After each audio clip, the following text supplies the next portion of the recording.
back at SpursVideo.com, and today we are going to review the Spurs Game 4 100-80 win over the Hornets. My MVP of this game was Tim Duncan. 22 points, 15 rebounds, 4 blocks, 3 assists in only 35 minutes, and to top it off with 10 of 13 shooting. Looking outside the stat box, I thought Duncan really played really aggressive, and he made good offensive moves against Chandler. He negated Chandler's athleticism and length, and he showed some past shades of himself, which I was happy to see. He was making good, strong moves, and difficult shots for most people, but he was making them look easier, which he did a lot of when he was younger. So it was good to see Duncan going back to that. My 1A player of the game was Tony Parker. He really set the tone against Chris Paul, and he did outplay Chris Paul this game. And the progression has been Chris Paul. Game 3 was a standstill, and Game 4 was very decisive in Tony Parker's favor. So it's interesting to see if Tony Parker, with his competitiveness, can keep this going and outplay Chris Paul in Game 5. When you're looking at the numbers, we got Tony Parker shooting 8 of 12 with 6 rebounds, 8 assists in only 32 minutes with only 2 turnovers, and he leads the Spurs with a plus 25 while he's on the floor. And then Chris Paul still shot well. He had 10 of 16, I think, for 23 points, but he had an uncharacteristic 4 turnovers. He was getting the ball stolen from him, and he only had 5 assists. That leading to my stat of the game: 27 assists for the Spurs, 12 for the Hornets. That's a huge difference, and I think the assists are going to be the indicator for the way the series goes. That's a landslide, but I think the team that has the better ball movement and gets more of the players on the floor involved on the offensive end is going to win the series. So great job by the Spurs on offense. On that note, they looked really good with the ball movement. It was quick, it was precise, and everything was just pinpoint passing. They were finding the guy, and it wasn't even getting fancy or anything. It was just moving the ball and moving it quickly and having quick reactions and not giving the defense time to set back up and making them pay for the double team. So great job on the ball movement. Looking further into the Hornets, we got Peja Stojakovic getting shut down again by Bruce Bowen. 3 of 9 shooting, 6 points. The adjustment to switch Bowen off of Paul onto Stojakovic, I thought would make a difference, but I did not think it would be a game-making difference. And what's happening is that one change may be winning these games. Whereas Peja had 2 20-point games in games 1 and 2, he's had 2 single-digit games in games 3 and 4. So Bowen obviously is making the difference. And this game, Chris Paul didn't even play as well as he had been doing. So we had that. We have Tyson Chandler, only 2 points and 4 rebounds in 25 minutes. He looked frustrated throughout the game with the fouls being called. The last one being his 5th with Manu driving in, drawing contact. I've seen the Spurs get a lot of borderline calls, but I don't think there was any reason to get overly frustrated with the calls he was getting on him. I was at the game, so it's a little bit, so there may be more to it than I could see, but from what I saw, the Spurs did get the foul, and Chandler just has to be more careful with his first defense.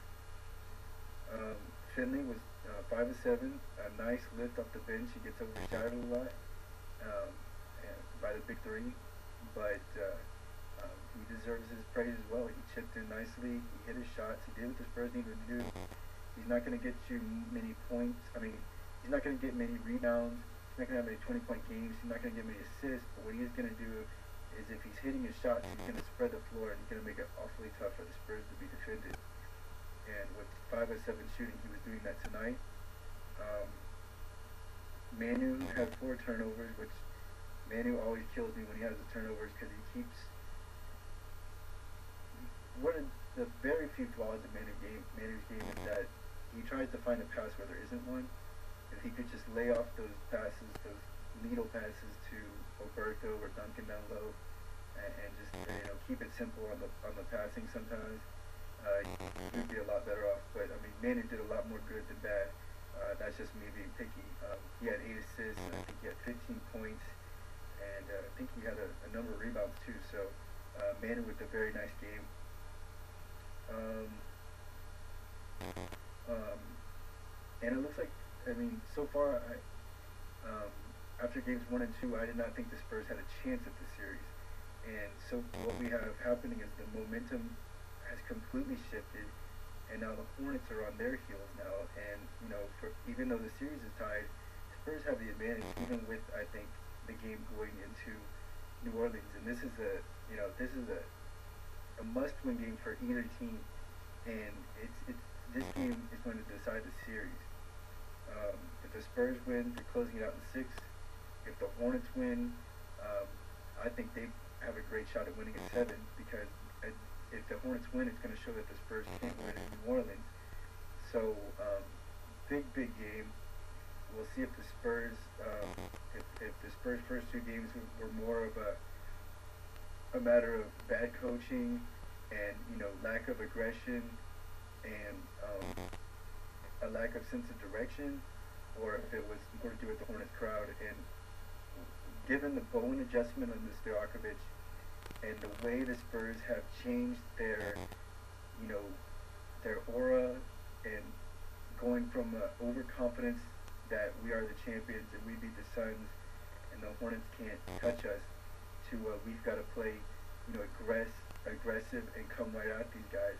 I think that's going to make more of a difference than the Hornets crowd, which is in contrast to what I said before. I was wrong about, I mean, at least to this point, I did not think the Spurs would even the series at 2-2. So I was wrong so far. The Spurs still haven't closed it out, but they've done a great job of coming back.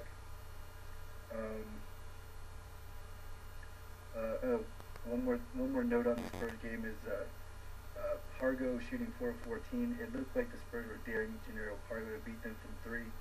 He got a little mini rhythm in the second quarter and hit 2 threes in a row. But then after that, the Spurs guarded for a little bit and let him shoot again, and he could never keep that going. And that's going to be the way it goes with Jannero Pargo. He's not a pure shooter, so the Spurs are going to be better off letting him shoot than letting Peja shoot or anybody else. So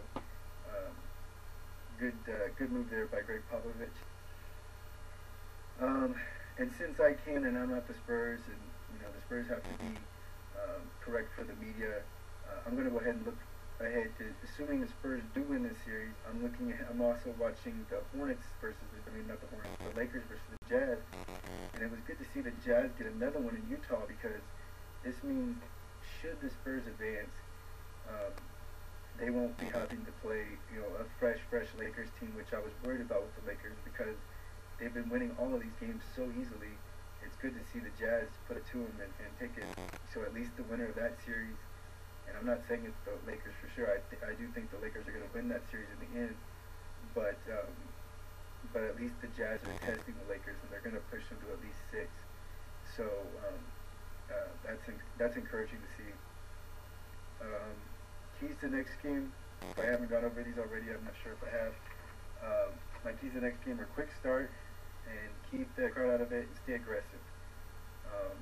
Obviously, if the crowd's not into it, the Spurs are already doing a good job, but I think with the Hornets and the way they feed their emotion off the crowd, I think they draw a lot of momentum off the crowd, and if the Spurs can continue what they're doing, they're going to keep the crowd out of it, and they're going to keep the Hornets offense a little stagnant.